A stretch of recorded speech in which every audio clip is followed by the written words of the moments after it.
Vector ഓൾജിബ്രയിലുള്ള കിടിലൻ 2 ചോദ്യങ്ങൾ നോക്കിക്കോ. ഒന്നാമത്തത് magnitude of a dot b equal to magnitude of a cross b ആണെങ്കിൽ തീറ്റയുടെ വാല്യൂ എന്തെന്നുള്ളതാണ്. ഇത് സ്ഥിരമായിട്ട് ലേറ്റസ്റ്റ് ആയിട്ട് ചോദിച്ച് കണ്ടിട്ടുള്ള ഒരു ചോദ്യമാണ്. നിങ്ങൾ ചെയ്യേണ്ടത് ഇത്രയേ ഉള്ളൂ.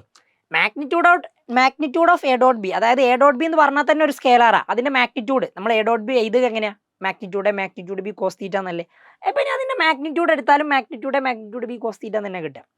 എ ക്രോസ് ബിയുടെ മാഗ്നിറ്റ്യൂഡ് ഏതാണ്? നിങ്ങൾക്ക് മാഗ്നിറ്റ്യൂഡ് ബി സൈൻ തീറ്റ എന്നാണ് കിട്ടുക. എ ക്രോസ് ബി ആക്ച്വലി ഒരു എൻ ക്യാപ്പും കൂടി വരും. എൻ ക്യാപ്പ് യൂണിറ്റ് വെക്റ്റർ ആണ്. അതിൻ്റെ മാഗ്നിറ്റ്യൂഡ് എടുക്കുമ്പോൾ 1 കിട്ടും. അപ്പോൾ ഇത് തന്നെ ആൻസർ.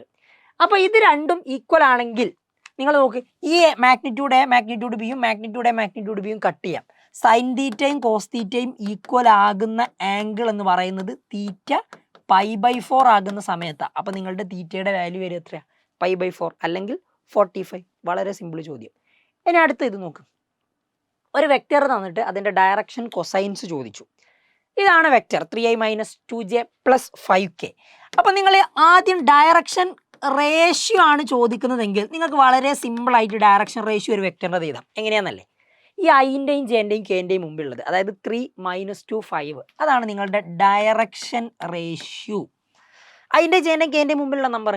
ഡയറക്ഷൻ കൊസൈൻസ് ആണ് ചോദിക്കുന്നതെങ്കിൽ, ഡയറക്ഷൻ കൊസൈൻസ് ആണെങ്കിൽ നിങ്ങൾ ആദ്യം ആ വെക്റ്ററിൻ്റെ മാഗ്നിറ്റ്യൂഡ് കണ്ടെത്തുക. എങ്ങനെയാണ് മാഗ്നിറ്റ്യൂഡ് കണ്ടെത്തുക?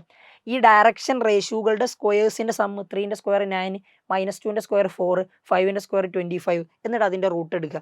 നോക്ക്, അപ്പോൾ ആൻസർ റൂട്ട് 38 വരും. അതെല്ലാം കൂടി ആഡ് ചെയ്താൽ അങ്ങനെയാണ് direction cosines. L = M = N = L എന്ന് പറഞ്ഞാൽ ആദ്യത്തത് ഡിവൈഡഡ് ബൈ മാഗ്നിറ്റ്യൂഡ്, M എന്ന് പറഞ്ഞാൽ രണ്ടാമത്തെ direction ratio divided by magnitude, N എന്ന് പറഞ്ഞാൽ മൂന്നാമത്തെ direction ratio divided by magnitude. അപ്പോൾ ഡയറക്ഷൻ കൊസൈൻസും കിട്ടി. സിമ്പിൾ അല്ലേ?